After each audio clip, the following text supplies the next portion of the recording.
Hello my future toppers, welcome to physics wave, जहां हर concept clarity के साथ फ्लो करता है। तो आज की इस वीडियो में हम एक ऐसे क्वेश्चन की बात करने वाले हैं जो जेई का पीवाईक्यू है, बट वो नीट के लिए भी उतना इंपॉर्टेंट टॉपिक रखता है।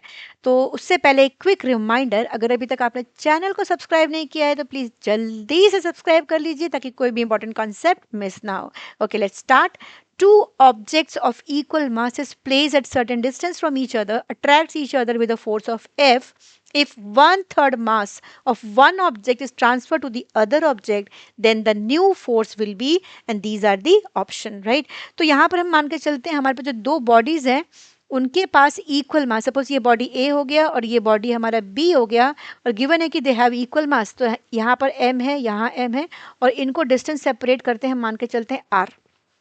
ठीक है, तो ये एक्चुअली ये हमें देखना है इस क्वेश्चन में कि जब हम मास को 1/3 कर देंगे, 1/3 ट्रांसफर हो जाएगा, तो क्या हमारा फोर्स बढ़ रहा है या कम होगा या सेम रहेगा, राइट? तो ये सबसे पहले जब हमें मालूम है दो मास दे रखी है, डिस्टेंस दे रखा है, अट्रैक्टिव फोर्स है, इसका मतलब हम बात कर रहे हैं Newton's law of gravitation.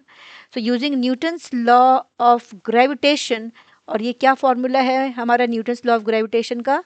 F is equals to G m1 m2 by R square. तो यहाँ पर हमने capital G universal gravitational constant है और दोनों मासेस सेम है, तो M square by R square. तो ये तो हमारा फोर्स है जो हमें दे रखा है इनिशियली, राइट? अब हमने क्या करना है, 1/3 mass of one object is transfer to the other.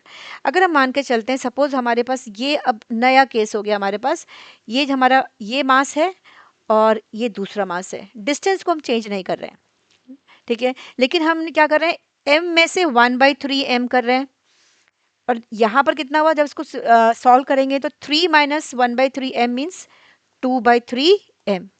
यहाँ पर जब 1/3 ट्रांसफर करेंगे तो यहाँ क्या हो जाएगा, ऐड हो जाएगा m + 1/3 m, so this becomes 4/3 m।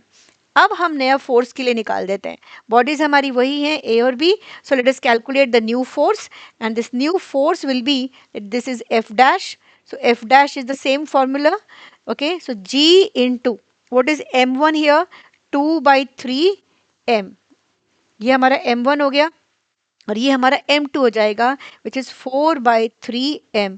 अब डिवाइड कर देते हैं आर स्क्वायर से, क्योंकि हमने डिस्टेंस को चेंज नहीं करा है, तो इसको सिंप्लीफाई करेंगे तो कितना आता है हमारे पास, ये हो गया 4 × 2 8, 3 × 3 9, and this is G m square by R square, so this becomes 8/9 of f, 8/9 of f। So this is the new force f dash.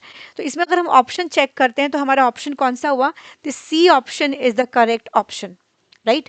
और यहाँ पर हमने देखा कि ग्रेविटेशनल फोर्स हमारा कितना हो गया, 8/9 टाइम्स हो गया, राइट? 8/9 टाइम्स, तो इसका मतलब इट डिक्रीजेज बाय 1/9। कभी कभी एग्जाम में ना ये भी पूछ लेता है, ये यहाँ तो हमने इतना लिखा कि it becomes 8/9 of f, but how much, by how much factor it decreases by 1/9।